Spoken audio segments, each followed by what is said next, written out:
Assalamualaikum warahmatullahi wabarakatuh dan selamat pagi. Senang sekali saya Amin Nindita dapat menjumpai Celebrity People dimanapun Anda berada dalam program Celebrity Virtual Business Week, dan tentunya sudah bersama narasumber di sini. Dan kali ini saya sedang berada di Universitas Boswa Makassar dan ditemani oleh adik-adik yang cantik dan tampan di depan saya. Boleh bawa dulu adik-adik ya Pak ya, teman-teman. Apa kabar?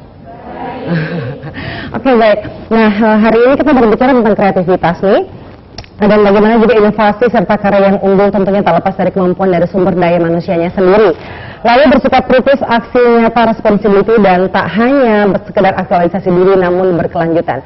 Untuk itu kita sudah kedatangan narasumber kita kali ini, ada Bapak Azhar Ghazali selaku CEO Aliyah Wisata. Kita sapa dulu beliau. Assalamualaikum Bapak. Assalamualaikum Mbak Ani, selamat pagi semua teman-teman. Semangat. Kok kurang semangat ya Pak ya? Semangat. Oke, baik, kita hari ini akan mengangkat tema mengenai auto sultan dengan kreasi dan prestasi seperti itu Pak. Kita sudah menyapa teman-teman yang ada juga di Unibos ini, dan mungkin biar kita lebih dekat dengan Pak Azhar Ghazali ini, mungkin beliau akan bercerita dulu tentang bagaimana perjalanan bisnis beliau ini dan bagaimana saya memulai serta menjaga bisnisnya hingga hari ini. Seperti itu, silakan Pak Azhar. Terima kasih Mbak Ani. Bismillahirrahmanirrahim. Assalamualaikum warahmatullahi wabarakatuh. Waalaikumsalam warahmatullahi wabarakatuh. Kalau saya dengar tadi tema yang disampaikan Mbak Ani, kayaknya semakin berat ya. Berat. Ya. Kita jadi yang santai-santai aja. Untuk membangun sebuah bisnis itu memang harus dimulai dengan niat yang baik dulu, yang positif. Kita semua tentu saja harus menaruh impian dan cita-cita, terutama adik-adik saya yang sekarang sedang menempuh kuliah di Universitas Boswa, universitas yang salah satu universitas favorit di Makassar.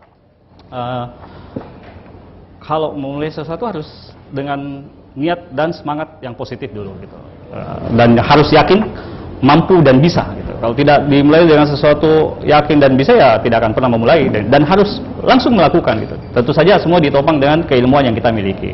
Nah, ini di masa-masa kuliah ini masa yang paling tepat, masa yang paling produktif untuk benar-benar menimba ilmu tentang bagaimana sih kita memulai bisnis. Kan teman-teman ini kan semua dari Fakultas Ekonomi ya.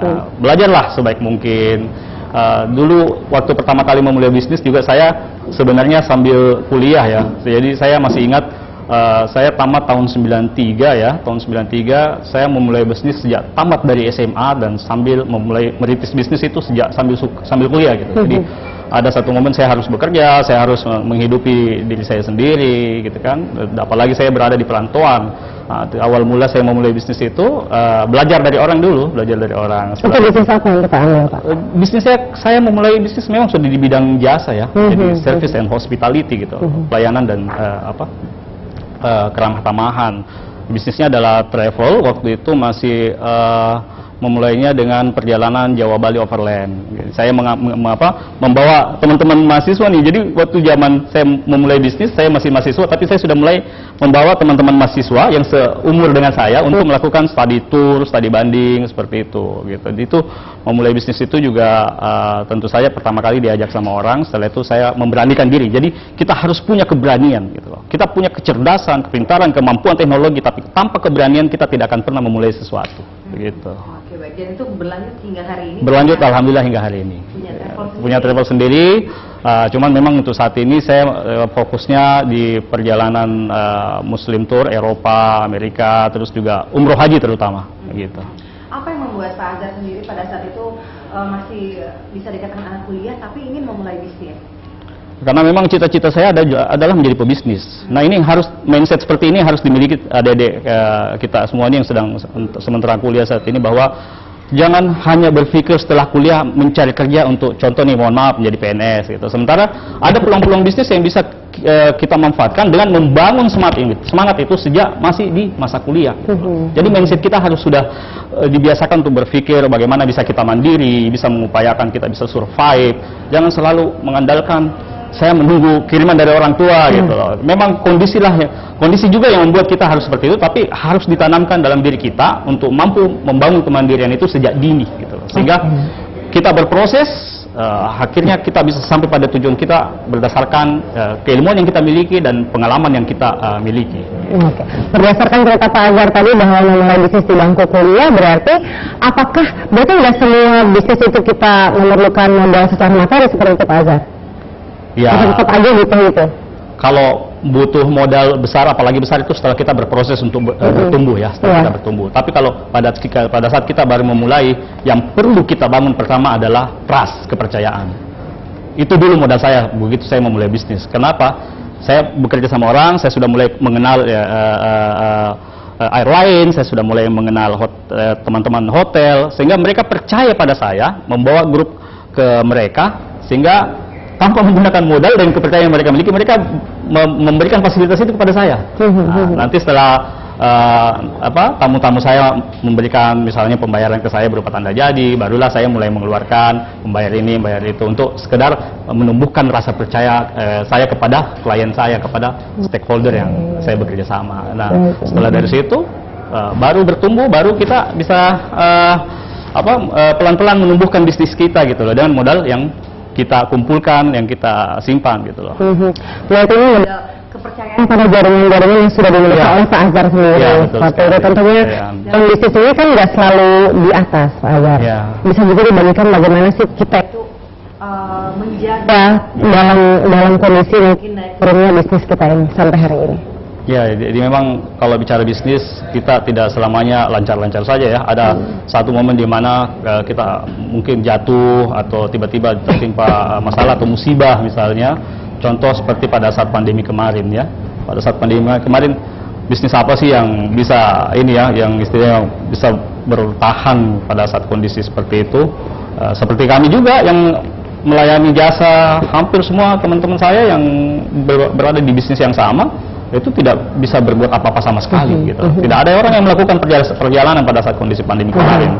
Tapi kembali lagi bahwa seorang pengusaha yang tangguh dilihat pada saat dia menghadapi cobaan dalam bisnisnya gitu. Apakah dia mampu survive, mampu bertahan dengan kondisi yang ada yang dialami pada saat itu gitu loh. Alhamdulillah saya dan seluruh teman-teman saya yang ada di bisnis travel umroh haji ini ataupun yang melayani perjalanan secara umum mampu bertahan dengan baik. Mereka mencoba untuk mengalihkan bisnis ke bisnis yang memang pada saat itu dibutuhkan. Contoh misal makanan yang bisa dipesan secara online. Karena kita jadi begitu menghadapi cobaan, kita harus cepat bergerak untuk mencari alternatif bisnis yang lain gitu. Sehingga kita bisa tetap survive untuk membiayai hidup diri kita, keluarga kita, dan orang-orang yang bekerja pada kita. Tetap lanjut, tetap berkelanjutan. Nah, begitu pandemi mampu kita lewati, alhamdulillah, seperti teori pegas yang ditekan, begitu tekan, dia akhirnya naik gitu kan. Nah, alhamdulillah pada saat ini kondisi sudah kembali normal, kami sudah mulai berbisnis lagi secara lancar, sudah mulai berjalan lagi dengan baik begitu. Ya, mungkin karena di sini juga ada teman-teman dari Fakultas Ekonomi ya, seperti itu ya Pak Azhar, ya mungkin bisa beritahu apa sih mental yang harus kita bangun menjadi seorang pebisnis itu? Ya, pertama mental yang harus kita bangun adalah kita harus mampu menghadapi tekanan, harus mampu keluar dari tekanan yang kita hadapi gitu. Jangan kita menjadi generasi cengeng ya, jangan jadi generasi cengeng, harus memiliki mental dan semangat yang baja, yang kuat gitu. Jangan baru sedikit ini sudah baper, jangan.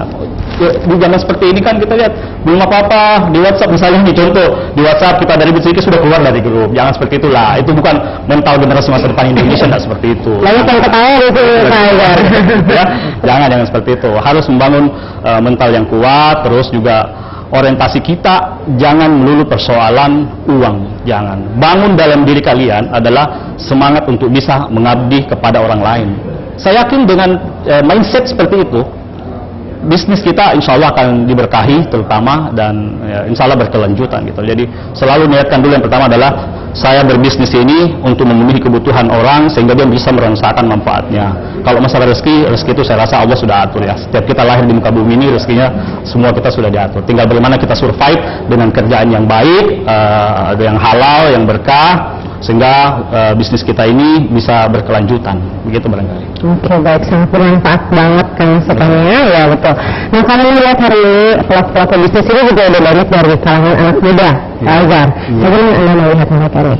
Ya, luar biasa sekali. Kalau kita dibandingkan di zaman saya memulai bisnis kan, teknologi tidak seperti saat ini ya, semua orang kalau menurut saya bisa kaya. Kenapa saya bilang begini?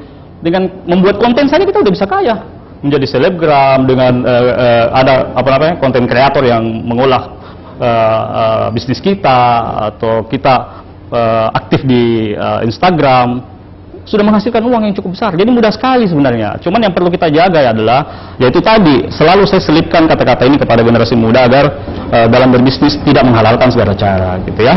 Jangan sampai tumbuh jiwa kompetisi yang saling menghancurkan atau saling merusak sesama kita ya, manusia gitu. Nggak boleh seperti itu. Yang kita perlu lakukan adalah kita jalan aja bisnis dengan keyakinan kita, dengan nilai-nilai positif yang kita miliki. Kalau kita seorang konten kreator, kita bangunlah sesuatu yang di dalamnya kita tidak hanya sekedar bisa menghasilkan duit, tapi juga bisa membangun semangat kepada sesama manusia gitu loh, untuk saling memotivasi. Oke, baik. Memotivasi, dan tadi kembali lagi dengan niatnya ya. Niatnya. Harus apapun yang kita lakukan itu harus ada isinya dan manfaat bagi orang lain, seperti itu. Oke, baik. Karena sudah berkembangnya teknologi pasti juga lebih mudah seperti itu, Pak. Tapi kembali lagi, apakah SDM yang berkualitas itu kemudian memiliki skill yang oke, berkompeten seperti itu, apakah itu juga mempengaruhi dalam bisnisnya? Ya, penguasaan teknologi itu sebuah keniscayaan ya. Tidak bisa teknologi ini tidak bisa kita lawan. Kita harus melebur ke dalamnya gitu. Penguasaan teknologi tentu saja diikuti dengan kemampuan kita mengendalikan teknologi. Ya kan, mengendalikan teknologi ada dalam genggaman kita gitu loh. Melalui media sosial yang kita miliki, kita bisa men-share berita-berita yang baik.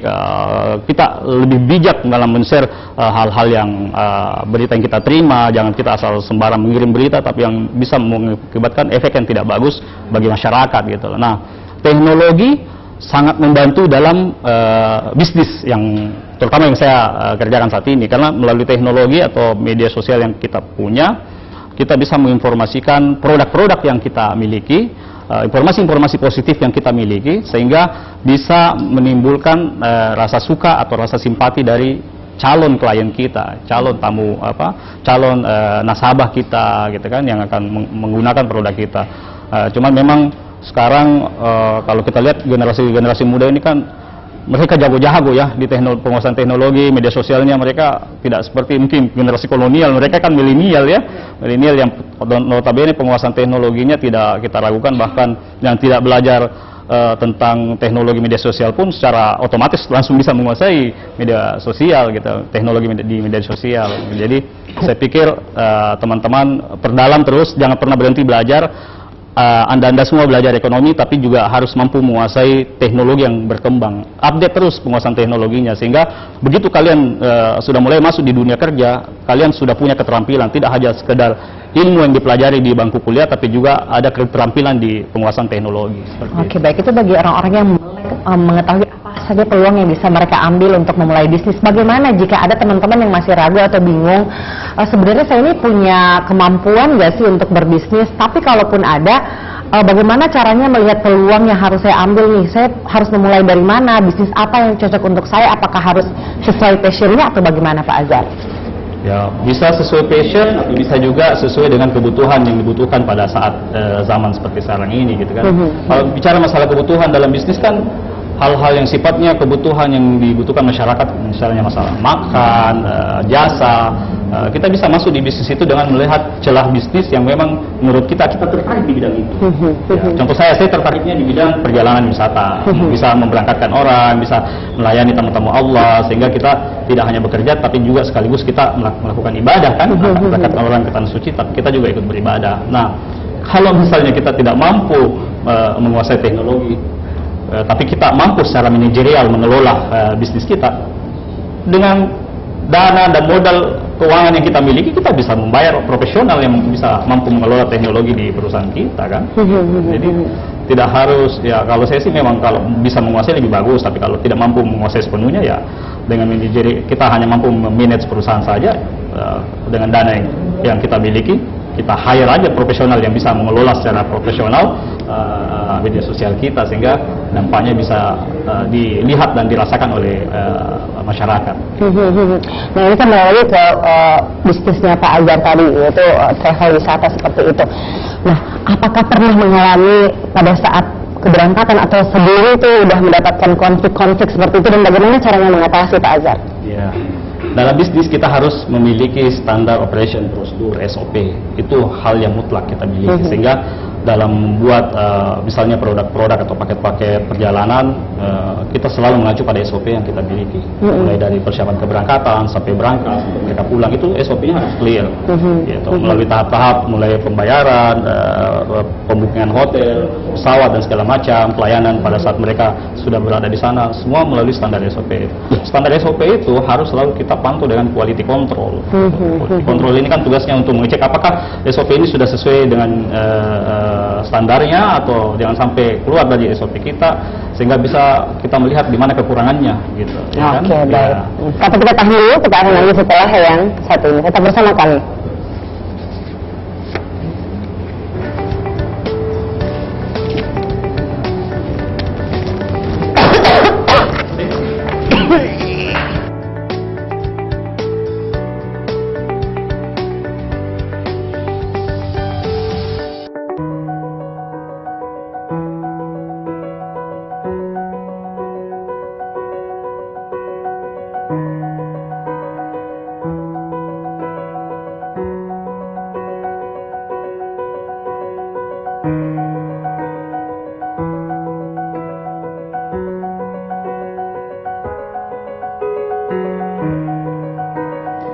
Kami, alumni Universitas Kosovo berjanji.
Bismillahirrahmanirrahim.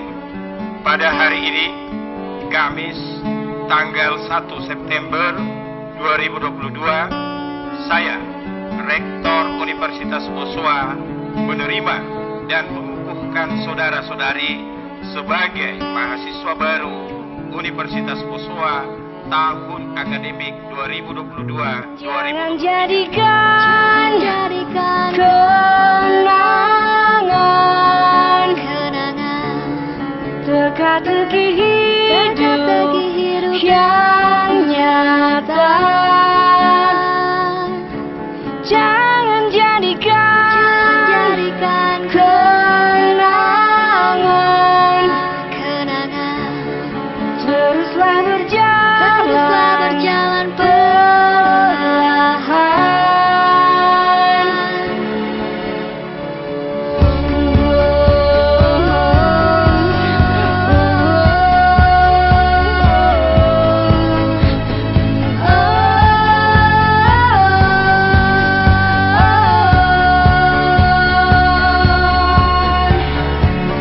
Jangan kau jadikan satu kenangan yang memilukan berdiri teman. Jangan begitu panjang terbentang, jangan kau lewatkan tanpa harapan. Berdiri teman dengan harapan. Berdiri teman. Jangan kau jadikan satu kenangan yang memilukan berdiri teman. Jangan begitu panjang terbentang, jangan kau lewatkan tanpa harapan.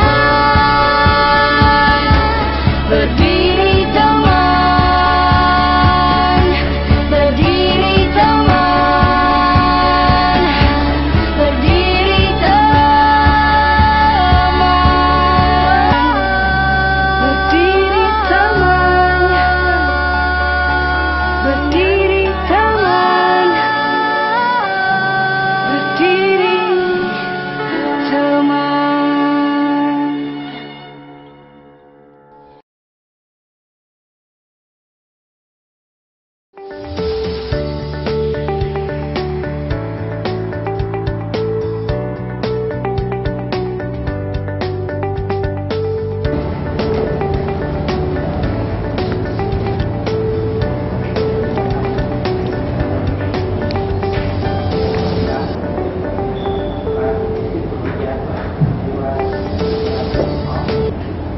Terima kasih Anda masih bersama kami dan kita masih akan melanjutkan obrolan kita dengan Pak Azhar kali ini. Tapi saya ingatkan untuk para teman-teman yang ada di sini, nanti di akhir segmen 2 ini kami memberikan kesempatan untuk 2 orang yang akan memberikan pertanyaan kepada narasumber kita yang ada di studio kali ini, Pak Azhar Ghazali. Oke, Pak Azhar, kita lanjut dengan pertanyaan sebelumnya. Tadi gimana sih, pengen tahu nih pengalaman-pengalaman yang dilalui selama menjadi memiliki bisnis travel wisata ini, khususnya haji dan umroh ya. Nah, apa saja sih kejadian-kejadian, konflik-konflik yang terjadi dan bagaimana cara mengatasinya seperti itu? Ya, makasih Mbak Adi. Jadi biasanya kalau di bisnis umroh dan haji itu kebanyakan hal-hal yang menjadi batu sandungan atau kendala yang kita hadapi banyak di persoalan regulasi ya, regulasi. Kenapa saya bilang banyak regulasi? Biasanya Saudi ini kan negara yang suka membuat kebijakan yang tiba-tiba hari ini dibuat, hari itu juga langsung diberlakukan gitu loh. Kadang-kadang kalau kita sudah mau perjalanan ya harus mampu menyesuaikan dengan kondisi yang ada di sana gitu ya. Kalau memang dari awal kita harus mempersiapkan diri, termasuk masalah penerbangan, kebijakan masalah visa, masalah hotel, harga yang tiba-tiba naik itu kan. Kita harus mampu juga mengkomunikasikan ke jamaah kita jika ada contoh nih harga tiba-tiba naik karena faktor harga hotel yang misalnya naik di sana. Kita harus mampu mengkomunikasikan bahwa ini di luar kendali kita gitu loh. Harga hotel naik, harga pesawat naik, sehingga dengan mengkomunikasikan ke mereka, ya otomatis mereka paham bahwa oh ya ini memang bukan kemauan travel ya, memang ini adalah kebijakan yang dikeluarkan oleh pihak ketiga. Nah, kalau kita mampu berkomunikasi dengan baik, insya Allah mereka juga paham. Apalagi memang ini niat mereka untuk berangkat beribadah. Nah, pernah juga semua itu melalui SOP yang sudah kita buat ya. Pernah juga kalau saya bicara domestik, ada satu kasus yang kendaraan kami kecelakaan nih, nabrak di Bali. Waktu itu saya bawa dosen-dosen untuk studi banding benchmarking, bus kita kecelakaan. Nah, kalau dalam SOP kita begitu dia kecelakaan ditahan kan, dia punya bus kan ditahan. Sudah harus ada bus pengganti dalam tempo yang tidak terlalu lama sehingga tamu kita tidak perlu menunggu lama. Nah, itu semua kemampuan-kemampuan begitu harus kita bangun sejak sekarang, kemampuan menyelesaikan masalah kan, kemampuan menyelesaikan masalah. Jadi jangan takut mengambil resiko, harus punya keberanian, tapi keberanian kita dan keputusan yang kita ambil itu adalah keputusan yang terukur gitu, dengan SOP yang kita, standard operation prosedur yang kita miliki, seperti itu Mbak Ami ya. Kita harus Harus mampu berpikir cepat, harus punya keberanian gitu. Ya, kita kembali lagi ke tema kita, Auto Sultan dengan kreasi dan prestasi. Ya. Memang tadi katanya Pak Azhar, sultan itu memang berat, tapi orang kayaknya pengen semua jadi sultan. Iya. Siapa sih yang nggak mau punya bisnis yang menjanjikan, Pak Azhar? Kemudian kita Iya. menghasilkan pundi-pundi rupiah juga yang Iya. membantu juga orang sekeliling kita seperti itu. Nah, lalu bagaimana Pak Azhar melihat apakah jenis bisnis usaha produktif ini yang bisa digeluti oleh teman-teman yang baru mau memulai bisnis seperti itu? Apa sih yang bisa dilihat oleh Pak Azhar ini? Ya, saran saya kalau kita mau mulai bisnis, jangan berharap sesuatu itu instan ya. Jangan seinstan. Jadi kalian ini jangan prematur, harus mampu berproses. Dengan proses kita mendapatkan pengalaman, ilmu, gitu kan. Bukan yang banyak orang yang mulai berbisnis tiba-tiba kayak mendadak, tapi sekarang mana? Hilang. Ya karena tiba-tiba dengan gaya hidup, jor-joran, segala macam memperlihatkan flexing lah istilah orang sekarang kan. Nggak perlu seperti itu. Kita rendah hati aja lah, berbisnis. Penting bisnis kita lancar, mampu kita kendalikan dengan baik, dan kita berproses. Tidak, ya itu saya bilang tadi, tidak langsung jadi. Tidak ada pengusaha-pengusaha besar.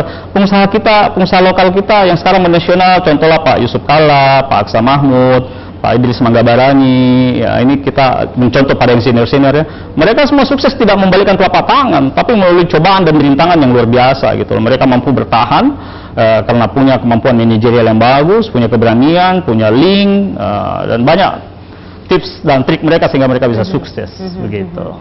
gitu ya, harus trik dan mungkin inovasi juga ya Pak. Inovasi tidak akan bisa lepas, betul. Tak gitu aja lulus dari karena zaman didukung terus oleh berkembang, terus berganti seperti itu. Nah, ini pertanyaannya adalah bagaimana caranya hingga saat ini kita bisa tetap eksis seperti itu? Apakah dengan inovasi-inovasi itu tadi atau prestasi-prestasi dan karya lain yang bisa kita lakukan seperti itu? Ya, inovasi itu pasti. Gitu ya, inovasi itu pasti. Tanpa inovasi kita akan stuck gitu. Kalau kita stuck, kita akan tidak mampu berkompetisi di era yang dimana semuanya serba cepat. Yang berubah adalah perubahan itu sendiri, gitu kan? Nah, jadi kalian kalau nanti memulai bisnis harus mampu punya analisa, punya visi dalam berbisnis, bahwa bisnis saya tidak hanya bisa berjalan di tempat. Kita harus didukung oleh keilmuan, harus didukung oleh teknologi, kemampuan beradaptasi pada perubahan, sehingga bisnis kita bisa berkembang. Kita tidak mau bisnis kita hanya stuck sampai di situ. Kompetitor kita, mereka semua punya masing-masing kemampuan dan keahlian. Jika kita tidak mampu seperti mereka atau berada di atas mereka, maka kita akan hanya tinggal menjadi penonton. Gitu. Kemampuan mengadopsi teknologi ini sangat penting. Kalian semua calon-calon ekonom, calon-calon pelaku bisnis harus memiliki kemampuan dan keterampilan dalam mengelola teknologi. Gitu. Karena teknologi ini luar biasa, cepat sekali perubahannya. Hari ini teknologinya A, besok jadi B lagi, besok jadi C lagi. Nah, itu yang tidak bisa kita berhenti. Makanya jadi manusia itu kita tidak bisa berhenti belajar, harus belajar terus, update terus. Jangan merasa cepat puas dengan apa yang kita miliki saat ini. Kalau kita cepat puas ya kita akan hanya stop dan stuck sampai di situ saja. Lalu bagaimana kalau dari marketing dari travelnya Bapak sendiri, bagaimana cara memperkenalkan ke orang-orang sehingga masih banyak yang datang ke travelnya? Ya, yang paling prioritas dalam bisnis kami itu adalah layanan. Survei membuktikan perusahaan travel yang bisa bertahan adalah mereka yang mampu dan bisa mengutamakan layanan dalam bisnis jasa mereka. Gitu. Bukan harga ya, harga itu nomor 2. Karena kalau bicara harga, mereka travel sorry nih yang kemarin harganya murah, sekarang mana? Sudah nggak ada. Mereka sudah hilang di telan bumi kan, gitu lah. Tapi mereka travel yang mampu, orang saya tidak bicara travel aja, mereka yang berbisnis jasa yang mampu mengutamakan layanan, mereka lah yang survive sehingga bisa bertahan sampai detik ini.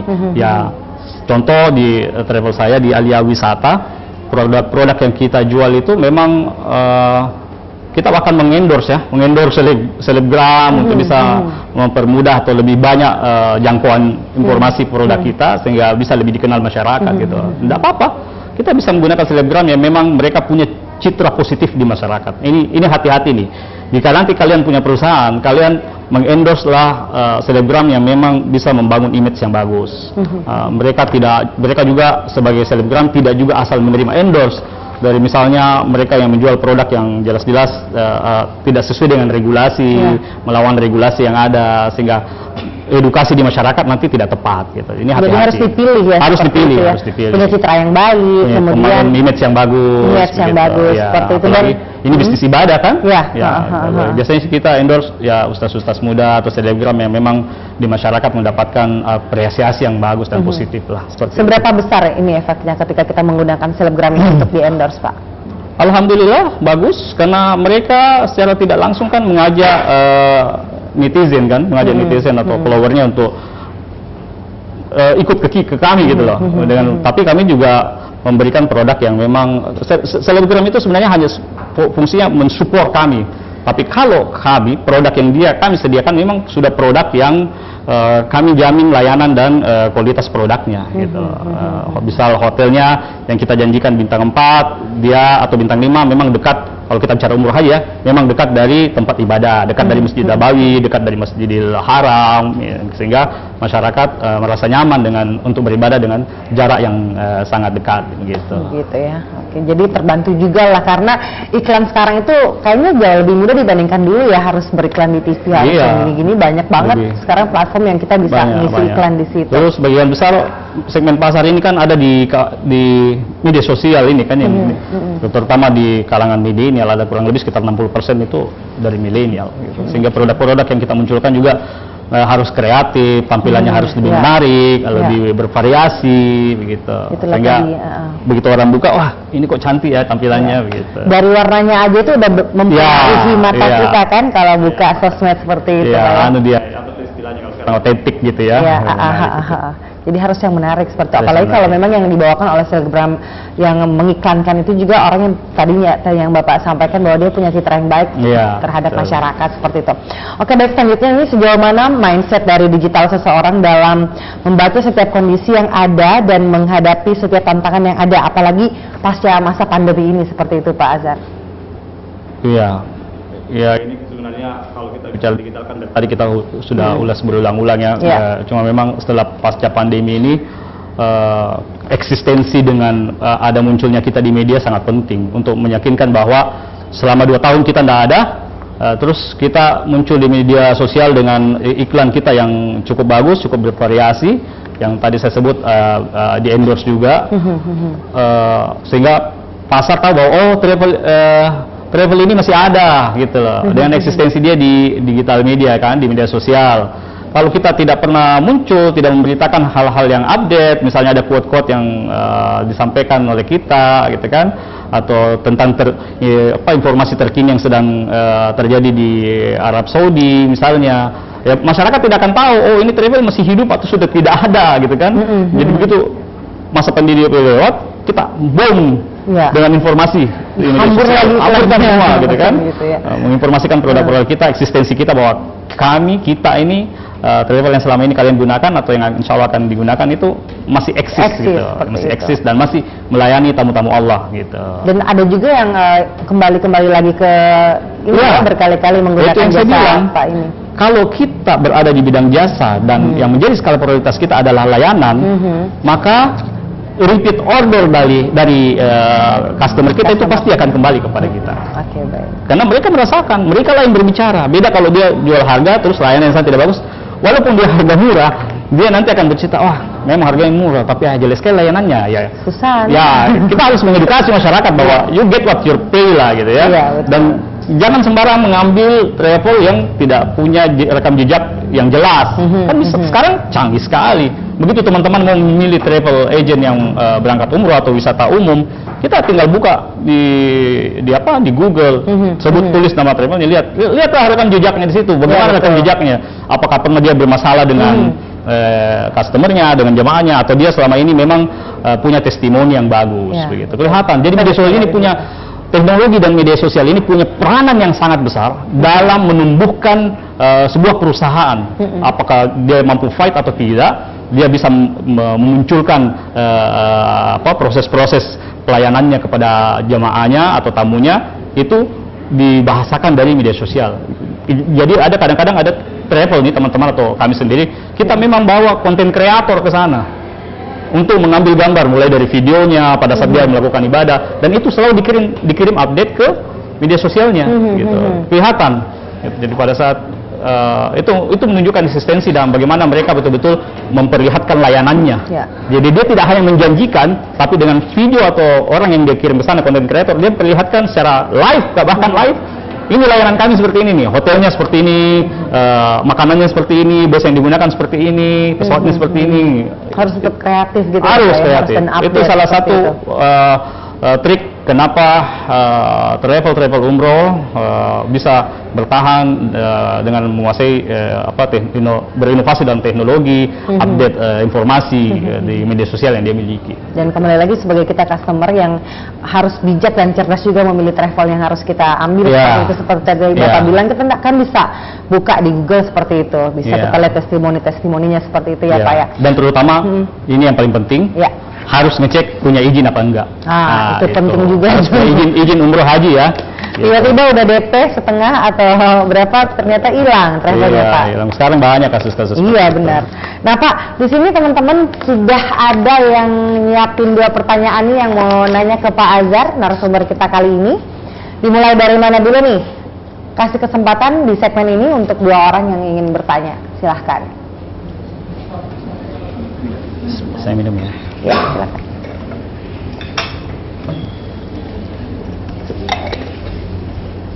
Baik, terima kasih atas kesempatannya.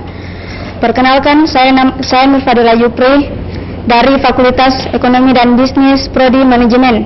Saya ingin bertanya, bagaimana cara seorang mahasiswa ketika ingin memulai bisnis tapi dengan modal yang minim? Terima kasih. Oke, baik. Kita langsung lanjut aja ke pertanyaan kedua, nanti kita jawab satu persatu. Silakan, yang kedua siapa? Oh, ada mas-mas ganteng di depan, silakan.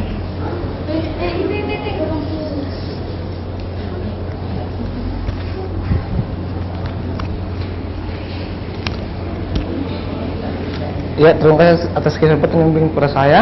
Ya. Perkenalkan, nama saya Yobrisius. Oh, maaf, ulang. Siapa? Yobrisius. Yobrisius. Yobrisius. Yobrisius. Iya, Kak. Wih, keren namanya. Silakan. Prodi Manajemen, Fakultas Ekonomi dan Bisnis. Oke. Yang menjadi pertanyaan saya, apakah langkah awal yang harus kami lakukan sebagai mahasiswa dalam kita ingin membangun sebuah bisnis atau usaha, di samping kita mengingat bahwa prioritas utama kami sebagai mahasiswa itu yang harus kami prioritaskan. Terima kasih. Oke, baik.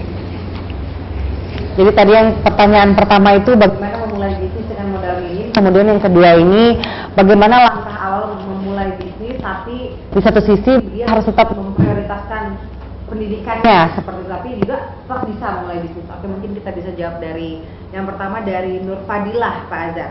Memulai bisnis dengan modal minim seperti apa tuh? Iya. Kalau terima kasih Dek, bagus pertanyaannya. Kalau berdasarkan pengalaman pribadi saya ya, yang saya lakukan, saya bisa kuliah dan saya juga bisa mencari kerja sambil bekerja. Waktu kalian kan 24 jam tidak habis dengan kuliah kan? Iya kan?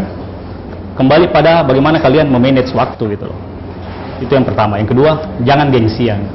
Yang banyak muncul di kalian generasi-generasi sekarang itu gengsi gitu, gengsi terlalu tinggi. Padahal motonji sebenarnya enak, tapi dia gengsi itu. Jangan buang gengsi itu, kita buang. terus manage waktu dengan baik, bangun image sebagai pribadi yang positif, yang baik gitu kepada orang-orang, bahwa kalian itu memang jujur, amanah, bisa dipercaya. Itu hal-hal itu yang paling mendasar yang harus kalian miliki. Kalau bicara mengenai modal, ya saya pribadi awalnya juga bekerja sama orang gitu, tapi karena saya sudah kenal, saya digaji waktu itu, tapi karena saya mampu melihat peluang, sehingga membangun link, trust, kepercayaan pada mitra, mereka percaya sama saya, jadi saya tidak harus mengeluarkan modal saya yang besar, tapi dia percaya dengan saya, dengan data yang saya miliki, bahwa saya memiliki tamu atau customer. Begitu yang pertama ini jalan lancar, maka itu akan jalan dengan sendirinya gitu. Berlanjut ya, gitu. Berlanjut seperti itu. Kalau dibilang kalau modal besar, ya nanti setelah kalian bertumbuh pelan-pelan, dan yang paling penting menabung. Jadi jangan gunakan semua hasil yang kalian dapatkan hanya untuk gaya hidup, gitu kan. Ini gaya hidup yang paling banyak membunuh orang sebelum waktunya mereka berkembang gitu. Jadi bisa kalian menikmati hidup, menikmati masa muda, tapi jangan mengorbankan masa depan. Nah, ini menjadi kuat ya. Boleh kalian menikmati masa muda, tapi jangan mengorbankan masa depan. Atur waktu dengan baik sedini mungkin. Bergaullah dengan vibes, dengan siklus lingkaran orang-orang yang mampu membangun image positif dan baik pada kalian gitu. Tinggalkan hal-hal yang tidak bisa mendukung masa depan kalian untuk bisa maju, karena waktu kita hanya 24 jam dalam hidup ini. Seberapa banyak kita bisa mengatur waktu untuk diri kita sendiri, untuk orang lain, untuk orang tua kita, untuk teman-teman kita, untuk kita tidur, untuk kita bekerja, untuk kita belajar, kan sedikit sekali gitu loh. Jadi harus selektif dan mampu mengatur waktu, memanage waktu dengan baik. Itu barangkali. Jadi tetap bisa ya kita memulai bisnis tanpa modal yang besar seperti itu. Membangun dulu link kepercayaan, dapatkan dulu kepercayaan dari mitra atau rekan kerja yang kita miliki. Setelah kita bisa yakinkan mereka dan kita bisa yakinkan customer kita, baru kita bisa mendapatkan modal justru dari orang-orang customer ini. kita Ya, kan, untuk membayar ini gitu loh. Tinggal jadi jaringan kemudian kepercayaan seperti itu. Dan ya, kalau Pak, sudah mendapatkan keuntungan, jangan dihabiskan, simpan lagi itu untuk menumbuhkan modal kita, menumbuhkan kepercayaan pada rekan kita bahwa saya sudah mampu membayar sekian dulu, untuk memunculkan bahwa ada yang bisa kita berikan untuk menjadi jaminan kepercayaan untuk berbisnis bersama. Oke, baik. Tadi kalau yang tadi Mas Yobresius, langkah awalnya apa kira-kira yang bisa diambil dulu nih Pak untuk memulai bisnis ini? Tergantung passionnya ya Mas Yobresius. Pengennya bisnis apa gitu. Kalau misalkan Mas Yobresius ini lebih suka di bidang otomotif misalkan, seperti itu ya Pak ya. Tapi pertanyaannya adalah bagaimana dia bisa baiknya mengatur waktu dengan memprioritaskan pendidikannya seperti itu. Iya, mungkin tidak semua kita ini punya perjalanan hidup yang sama ya. Mungkin teman-teman atau adik ini harus, karena ini amanah dari orang tua untuk sekolah ya, mungkin semester 1 sampai semester sekian fokus dulu lah pada kuliahnya gitu kan. Kalau saya memang jiwa saya memang dulu waktu saya kuliah, saya itu paling tidak bisa melihat ada jam kosong, tidak bisa. Teman-teman saya cerita ke saya, ambil koran, saya baca-baca koran, saya cari berita bisnis, cari ini gitu kan. Jadi saya selalu berusaha untuk memotivasi diri saya gitu loh, motivasi diri saya. Bagaimana sih saya bisa membangun bisnis, bagaimana saya bisa bermanfaat buat orang lain gitu kan. Saya aktif di organisasi, ini juga penting nih, organisasi ini penting banget. Kalian harus bisa ikut organisasi, apalagi kalau fakultas ekonomi ya aktif lah kan, di kampus ada ya, ada BEM, ada apa, senat segala macam. Belajar dari organisasi, untuk menjadi seorang pemimpin harus mampu mengorganize gitu loh. Alhamdulillah saya kebetulan berada di beberapa organisasi yang notabene organisasi itu cukup bagus buat menjadi ladang pengabdian saya gitu loh. Jadi sekarang saya sudah berada pada tahapan memang pengabdian lah yang kita berikan pada orang gitu loh. Begitu barangkali. Oke, baik, sudah terjawab pertanyaan dari Mbak Nurfadilah dan Mas Yobresius. Semoga bisa bermanfaat ya masukannya dari narasumber kita. Dan kita akan kembali setelah yang satu ini.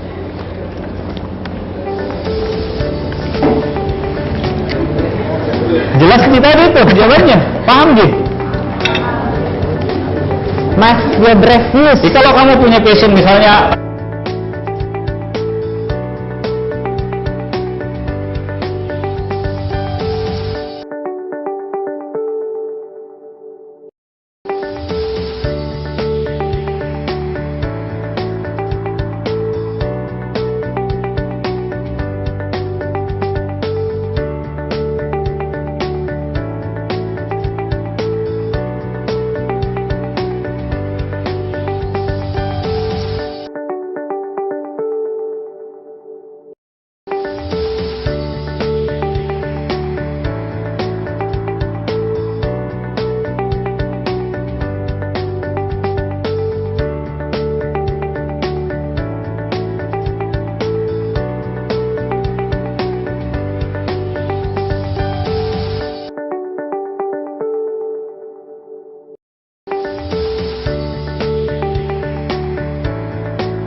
Kami, alumni Universitas Kosovo berjanji.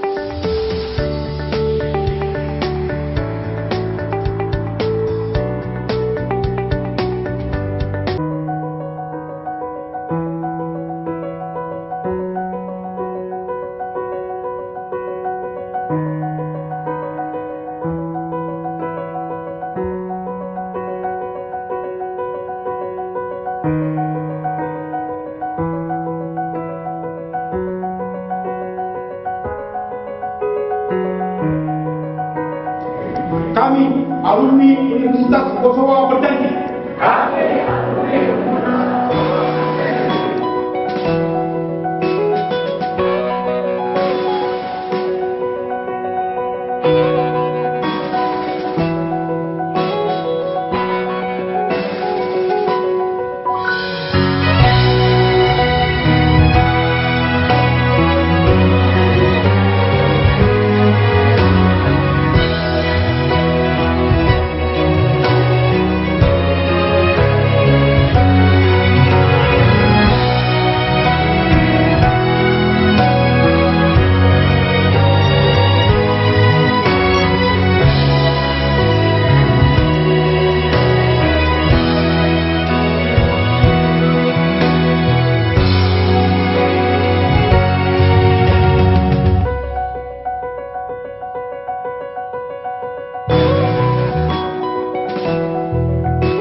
Melanggar kok Ian.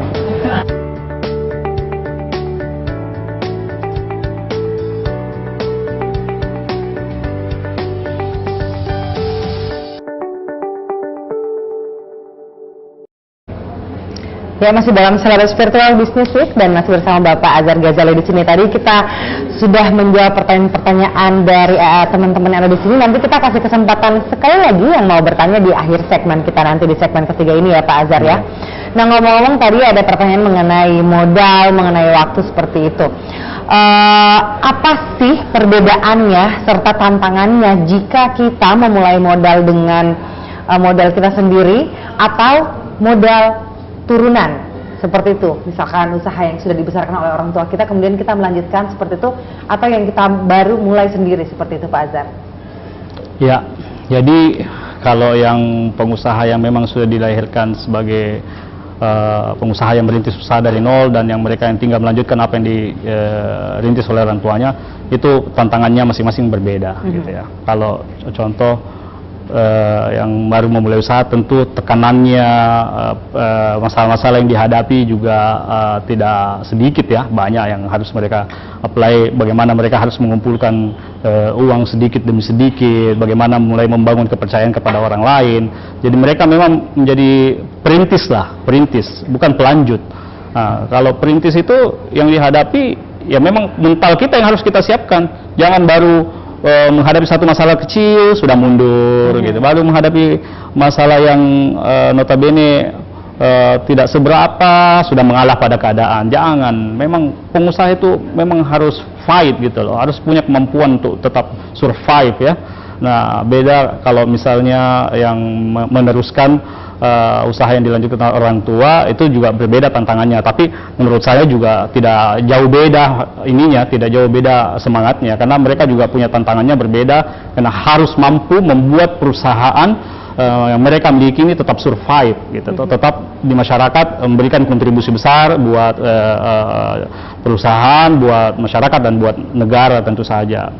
Contoh seperti Pak yang memiliki yang pemilik dari Unibos ini sendiri kan, Pak, saya sebutlah Pak Erwin Aksa, Pak Sadikin, terus ada Ibu Melinda. Mereka punya tanggung jawab yang cukup besar untuk melanjutkan apa yang sudah dirintis oleh orang tua mereka gitu. Justru mereka akan menjadi beban yang luar biasa kalau tidak mampu membuat perusahaannya itu menjadi lebih baik, menjadi lebih bermanfaat buat masyarakat gitu. Jadi masing-masing punyalah kelebihan masing-masing dan perbedaan-perbedaan tantangan gitu. Oke, baik. Nah, selanjutnya pertanyaannya adalah bagaimana, adakah kiat-kiat tertentu nih Pak untuk bisa menjadi sultan dengan kreasi dan prestasi menurut Pak Azhar sendiri? Saya kalau bahasa sultan kayak terbebani sekali ya. Saya beliau ini udah sultan. Bukan, ya, saya nggak bilang, saya nggak bisa dibilang sultan andalan. Kalau saya biasa-biasa saja lah. Jadi kita pengusaha itu kita rendah hati saja lah. Kita semakin besar manfaat kita buat orang lain, justru itulah poin yang paling utama gitu loh. Bukan seberapa banyak uang yang kalian kumpulkan, bukan. Karena hidup ini mau kemana, akan terhenti di dunia, ada perjalanan yang lebih panjang di akhirat yang harus kita lewati, yang justru itulah yang paling utama. Jadi yang kalian bangun ya tentu saja pekerjaan yang bisa membangun amal jariah. Carilah ladang-ladang pahala di mana kalian bisa mengabdi. Kalau kalian sudah punya duit, jadilah orang yang kaya gitu loh. Dengan kalian kaya, kalian mampu membantu banyak orang gitu. Ya, kalau ditanya tips triknya apa bisa seperti itu, itu tadi mental kita, kemampuan kita mengelola bisnis, manajerial. Kalau seperti adik-adik yang sudah di Fakultas Ekonomi ini, manfaatkan waktu dengan baik, belajar gitu loh. Ilmu basicnya tuh ada di sini. Kalian nanti akan sekolah S1, setelah itu lanjut S2. Mungkin saja kalian S2 tapi kalian juga berbisnis gitu. Manfaatkan, aplikasikan ilmu yang kalian dapatkan. Namanya saya manajemen ya, memanage gitu kan. Ya, memanage. Kalau tidak belajar saja nggak mampu mengaplikasikan manajerial ilmunya, nanti ya percuma gitu. Saya buang waktu sekian lama hanya untuk sekedar mengejar sarjana, titel sarjana, itu udah nggak zaman lagi. Yang perlu kalian lakukan sambil belajar, kalian sudah mulai bisa meraba-raba, saya akan apa sih, akan kemana saya sih. Jangan hanya mindset setelah ini saya mau daftar maaf nih PNS saja gitu loh, membuang harapannya untuk menjadi PNS. Jangan. Mulai membangun mindset, cara berpikir dan mental yang positif untuk menjadi seorang pengusaha. Ekonomi dan bisnis. Ekonomi dan bisnis, ya. Memang harus udah ada mental pengusaha seperti itu ya Pak ya. Iya. Nah kan Pak Azhar ini tentunya sudah sering menjadi pembicara begini, memberikan edukasi ke orang-orang. Nah sejauh ini Pak, bagaimana sih Pak Azhar ini memberikan atau mentransferlah sedikit ilmu-ilmunya kepada teman-teman juga yang nanti ingin menjadi pengusaha seperti Bapak Azhar sendiri? Iya, membagi ilmu itu memang merupakan salah satu kebaikan yang kita bangun dan tanamkan dalam diri kita. Untuk apa kita memiliki ilmu dan pengalaman kalau kita tidak bisa bagi apa manfaatnya gitu kan? Seperti seorang guru, kalau muridnya nanti akan lebih pintar, berarti gurunya memang hebat kan gitu. Nah, jadi di momen seperti ini yang saya ingin sharing yaitu tadi, bangun disiplin juga penting. Saya lupa menyampaikan bahwa disiplin personal diri kita itu penting sekali. Bagaimana kita memanage waktu, mulai dari kita bangun, tidur, terus mulai olahraga juga penting ya. Olahraga, saya alhamdulillah sampai saat ini masih olahraga yang mungkin di adik-adik sendiri belum tentu bisa ya. Biar tetap di usia yang sudah. Iya, saya 49 tahun ini, 49 tahun. Masih muda ya. Saya masih mampu lari maraton kurang lebih 10 km ya. Masih bisa alhamdulillah. Masih bisa berenang apa segala macam. Dan itu efeknya juga baik ya Pak? Bagus, membangun semangat mental yang bagus buat kita. Terus juga energi gitu kan, tidak mudah kalah pada keadaan gitu, sehingga kita melalui apa saja kita tidak pernah kalah lah insya Allah. Gitu. Dan tentu saja banyak mendekatkan diri kepada Tuhan, itu yang paling penting. Itu lagi bermanfaat bagi Iya, orang lainnya bermanfaat, seperti ya. itu. Nah mungkin Pak harapannya ke depannya bagaimana dari segi bisnis yang tengah dijalani, apalagi kan kemarin dari habis pandemi ini berarti kan baru mungkin memulai lagi bagaimana sih perkembangannya hingga saat ini seperti Iya. itu Pak Azhar. Pandemi memberikan kita banyak pelajaran bahwa dulu kami di bisnis umroh pernah berpendapat bahwa bisnis ini tidak akan pernah berhenti, ya kan? Tapi kalau Allah Tuhan yang Maha Esa punya mau, berhenti. Tidak pergi, tidak ada satupun jemaah yang bisa diberangkatkan. Jadi jangan pernah terlena dengan kata-kata seperti itu gitu loh. Selalu punya persiapan menghadapi situasi sesulit apapun gitu. Ya itu saya bilang tadi, pandemi memberikan banyak pelajaran. Jangan sampai ada satu titik di mana kita menghadapi lagi, ya mudah-mudahan sih tidak ya. Tapi kalian harus siap-siap, jangan terlena, jika sudah punya bisnisnya sudah settle, sudah mantap, fokus pada bisnis itu, baru ekspansi ke bisnis yang lain. Jangan belum mantap bisnisnya sudah pindah lagi ke bisnis yang lain. Atau kalau memang mau fokus di bisnis itu, fokus aja di bisnis itu.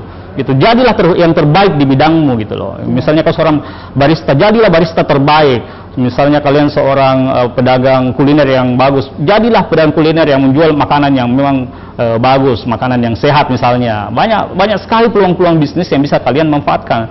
Banyak membaca gitu loh. Karena jangan hanya main HP aja 24 jam habis waktu kalian hanya dengan generasi sekarang ini saya lihat kan waktunya banyak sekali habis dengan main HP gitu kan. Boleh main HP tapi sambil jualan, sambil dagang. Ya, HP digunakan itu saya bilang, kalian boleh menggunakan teknologi, tapi teknologi itu bisa membuat kalian menjadi menghasilkan gitu loh, Iya, menghasilkan.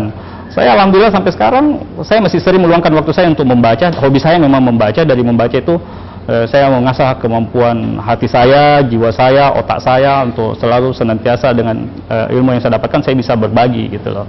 Begitu. Jadi bisa mengembangkan juga bisnis yang dari pengetahuan yang kita dapat dari kehidupan maupun dari buku-buku yang kita baca seperti itu ya. Ya, Dari buku-buku yang kita baca. Banyak membaca. Oke, baik Pak Azhar. Nanti kita masih ada beberapa pertanyaan sedikit lagi, tapi mungkin kita memberi kesempatan dulu nih buat adik-adik, teman-teman dong. Teman-teman, satu aja ya, tinggal satu pertanyaan. Silakan, siapa yang mau bertanya? Oke, yang di sebelah sana, Mas Ian. Siapa? Yang mana? Saya Pak. Oh, ini yang paling depan. Iya. Siapa namanya? Assalamualaikum warahmatullahi wabarakatuh. Waalaikumsalam warahmatullahi wabarakatuh. Perkenalkan, nama saya Elfrina dari Fakultas Ekonomi dan Bisnis, Prodi Manajemen. Elfrina, iya, silakan. Iya. Dari Prodi Manajemen. Ya. Jadi saya mau bertanya, Pak. Dalam memulai bisnis itu biasanya orang kan sering gagal, gitu. Nah, ketika gagal itu, apakah kita lanjutkan bisnis di bidang tersebut, atau kita cari bidang yang lain untuk dibuat bisnisnya lagi? Oke. Begitu, Pak. Dah cukup? Ya, terima kasih Mbak Elfrina. Menarik juga nih Pak, karena beberapa minggu yang lalu saya baru saja bertemu dengan pengusaha Pak yang memang juga memulai bisnis ini gagal. Memang biasanya di bisnis keberapa gitu baru bisa berhasil begitu. Tapi kalau menurut Pak Azhar sendiri seperti apa? Ya, itu relatif ya. Kita ambil contoh. Kalian sering makan ayam KFC kan? Di umur berapa dia baru sukses mengembangkan bisnisnya? Saya tanya. Ada yang tahu? Ada yang tahu nggak? Di umurnya yang udah tidak muda lagi, udah tua kan? Ya. Apa yang kita bisa belajar apa dari situ?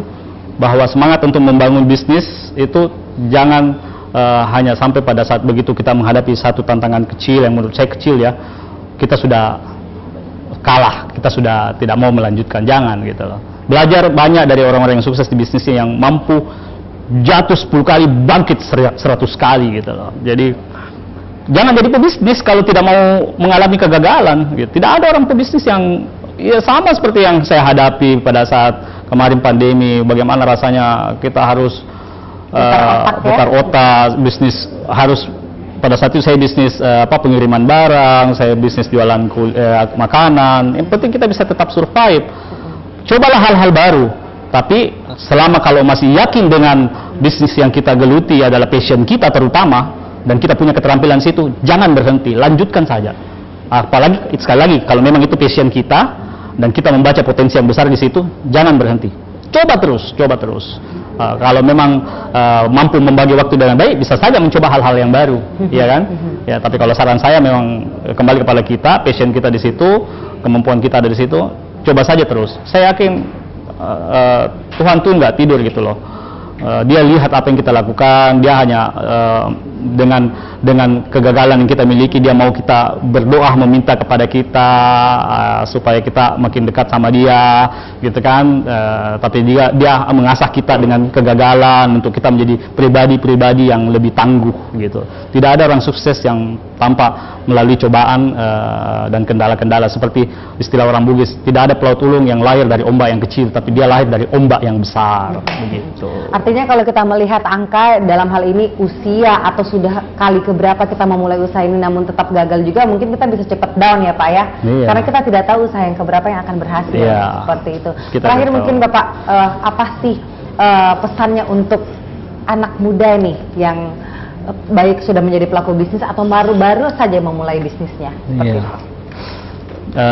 Jadilah generasi anak muda yang tangguh, gitu. Jangan anak muda yang cengeng, ya, karena masa depan bangsa ini ada di tangan kalian semua, milenial. Hampir 60% negara kita ini ada diisi oleh milenial yang masa depannya ya tentu saja ada sama mereka. Kalau kalian jadi generasi yang cengeng, mau dibawa kemana bangsa kita kan?